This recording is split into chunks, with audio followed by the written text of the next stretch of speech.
ಎಲ್ಲರಿಗೂ ನಮಸ್ಕಾರ. ಹಾಸಿನಿ ಕುಕ್ಕಿಂಗ್ ಚಾನೆಲ್ಗೆ ಸ್ವಾಗತ.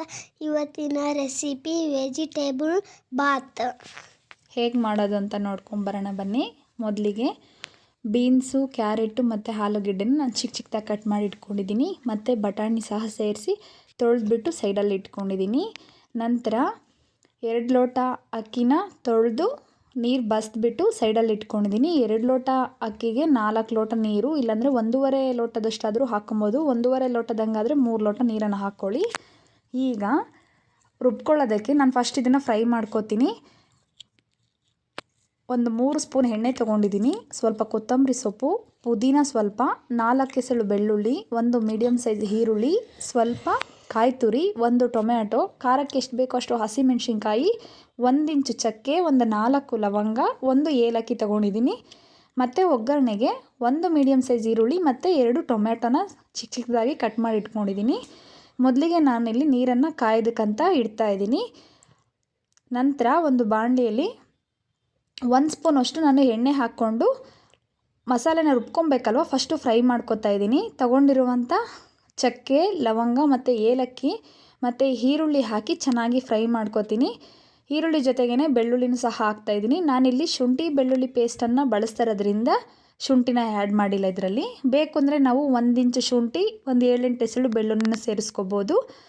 ಆದರೆ ನಾನಿಲ್ಲಿ ಪೇಸ್ಟನ್ನು ಸೇರಿಸ್ತಾ ಇದ್ದೀನಿ, ಹಾಗಾಗಿ ಒಂದು 4 ಎಸಳು ಮಾತ್ರ ಬೆಳ್ಳುಳ್ಳಿ ತೊಗೊಂಡಿದ್ದೀನಿ. ಈಗ ಹಸಿಮೆಣ್ಸಿನ್ಕಾಯಿ ಮತ್ತು ಟೊಮೆಟೊನ ಹಾಕಿ ಅದು ಸ್ವಲ್ಪ ಬಾಡಬೇಕು, ಅಷ್ಟು ಫ್ರೈ ಮಾಡ್ಕೊಳ್ಳೋಣ. ಜಾಸ್ತಿ ಏನು ಫ್ರೈ ಮಾಡೋವಂಥ ಅವಶ್ಯಕತೆ ಇರೋದಿಲ್ಲ. ಹಾಗಾಗಿ ಸ್ವಲ್ಪ ಕಾಯಿ ತುರಿನೂ ಸಹ ಸೇರಿಸ್ಕೊಂಡು ತೊಗೊಂಡಿರುವಂಥ ಪುದೀನ ಮತ್ತು ಕೊತ್ತಂಬರಿ ಸೊಪ್ಪನ್ನು ಸಹ ಲಾಸ್ಟಲ್ಲಿ ಸೇರಿಸ್ಕೊತಾ ಇದ್ದೀನಿ. ಇದು ಸ್ವಲ್ಪ ಬಾಡಿದ್ರೆ ಸಾಕು ಸೊಪ್ಪು.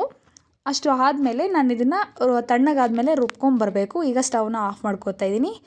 ನಂತರ ಒಂದು ಕುಕ್ಕರ್ಗೆ 2 ಸ್ಪೂನ್ ಎಣ್ಣೆ ಹಾಕ್ಕೊಂಡು ಅದು ಬಿಸಿ ಆದಮೇಲೆ ನಾನು ಪಲಾವ್ ಸ್ಪೈಸಸ್ನ ಯಾವುದನ್ನು ಆ್ಯಡ್ ಮಾಡ್ತಾಯಿಲ್ಲ, ಡೈರೆಕ್ಟ್ ಈರುಳ್ಳಿನೇ ಹಾಕ್ಕೋತಾ ಇದ್ದೀನಿ. ಯಾಕಂದರೆ ನಾವು ಏಲಕ್ಕಿ, ಚಕ್ಕೆ, ಲವಂಗನ ರುಬ್ಕೊಂಡಿರ್ತೀವಲ್ವ, ಹಾಗಾಗಿ ನಾನೇನೂ ಆ್ಯಡ್ ಮಾಡೋದಿಲ್ಲ. ಈರುಳ್ಳಿ ಸ್ವಲ್ಪ ಕಲರ್ ಚೇಂಜ್ ಆದಮೇಲೆ ಇದಕ್ಕೆ ನಾನು ಟೊಮೆಟೊನ ಸೇರಿಸ್ಕೊತಾ ಇದ್ದೀನಿ. ಟೊಮೆಟೊ ಸಹ ಚೆನ್ನಾಗಿ ಬೇಯಬೇಕು. ಅದು ಬೆಂದಮೇಲೆ ಸ್ವಲ್ಪ 1 ಸ್ಪೂನ್ ಅಥವಾ 1.5 ಸ್ಪೂನ್ ಶುಂಠಿ ಬೆಳ್ಳುಳ್ಳಿ ಪೇಸ್ಟನ್ನು ನಾನು ಸೇರಿಸ್ಕೊತಾ ಇದ್ದೀನಿ. ಸೂಪರ್ ಟೇಸ್ಟಿಯಾಗಿರುವಂಥ ಪಲಾವ್ ಸಖತ್ತಾಗಿರುತ್ತೆ, ಒಮ್ಮೆ ಟ್ರೈ ಮಾಡಿ ನೋಡಿ.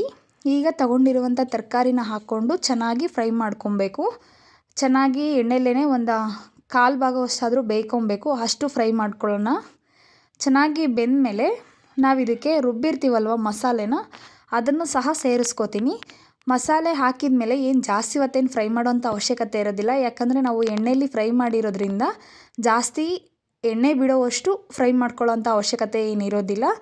ಈಗ ನಾನು ಅಕ್ಕಿನ ನೆನೆಸಿದ್ದೆ ಅಲ್ವಾ, ಅದನ್ನು ಸಹ ನಾನು ಇದರಲ್ಲಿ ಸೇರಿಸ್ಕೊತಾ ಇದ್ದೀನಿ.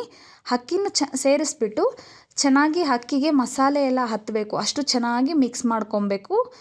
ಚೆನ್ನಾಗಿ ಒಂದು ನಿಮಿಷಗಳ ಕಾಲನಾದರೂ ಚೆನ್ನಾಗಿ ಮಿಕ್ಸ್ ಮಾಡಿಕೊಂಡ್ರೆ ತುಂಬ ಚೆನ್ನಾಗಿ ಬರುತ್ತೆ. ಹಾಗಾಗಿ ಈಗ ಇದಕ್ಕೆ ನಾನು ರುಚಿಗೆ ತಕ್ಕಷ್ಟು ಉಪ್ಪನ್ನು ಸಹ ಸೇರಿಸ್ಕೋತೀನಿ. ನಂತರ ನಾನಿಲ್ಲಿ ನೀರನ್ನು ಕಾಯೋದಕ್ಕೆ ಇಟ್ಟಿದ್ನಲ್ವ, ಅದು ಸಹ ಚೆನ್ನಾಗಿ ನೀರು ಕಾದಿದೆ. ಈಗ ನೀರನ್ನು ಸಹ ನಾನು ಸೇರಿಸ್ಕೋತೀನಿ. ಇದರಲ್ಲಿ ಉಪ್ಪನ್ನು ಹಾಕ್ಕೊಂಡು ಒಂದು ಸಲ ಮಿಕ್ಸ್ ಕೊಟ್ಬಿಟ್ಟು ನಂತರ ತೊಗೊಂಡಿರುವಂಥ ನೀರನ್ನು ಸಹ ಸೇರಿಸ್ಕೋತೀನಿ. ಬೇಕು ಅಂದರೆ ನಾವು ಇದಕ್ಕೆ ನಿಂಬೆಹಣ್ಣು ಸಹ ಸೇರಿಸ್ಕೊಬೋದು, ಆದರೆ ನಾನಿಲ್ಲಿ 2 ಟೊಮೆಟೊ ಹಾಕಿರೋದ್ರಿಂದ ನಿಂಬೆಹಣ್ಣಿನ ಅವಶ್ಯಕತೆ ಇರೋದಿಲ್ಲ. ಚೆನ್ನಾಗಿ ನೀರು ಕುದಿದ್ಮೇಲೆ ಮುಚ್ಚಳ ಹಾಕಿ ಮುಚ್ಚಿ 2 ವಿಸಲ್ ಬರೆಸ್ಕೊಂಡ್ರೆ ಸೂಪರ್ ಟೇಸ್ಟಿಯಾಗಿರುವಂಥ ಪಲಾವ್ ರೆಡಿ. ಈ ವಿಡಿಯೋ ಯಾರಿಗೆಲ್ಲ ಇಷ್ಟ ಆಯಿತು ಪ್ಲೀಸ್ ಒಂದು ಲೈಕ್ ಮಾಡಿ, ಸಪೋರ್ಟ್ ಮಾಡಿ, ಸಬ್ಸ್ಕ್ರೈಬ್ ಮಾಡ್ಕೊಳ್ಳಿ ಅಂತ ಕೇಳ್ಕೊತಾ ಇದ್ದೀನಿ. ಪ್ಲೀಸ್ ನಮ್ಮ ಚಾನೆಲ್ನ ಸಬ್ಸ್ಕ್ರೈಬ್ ಮಾಡಿರಿ. Thank you.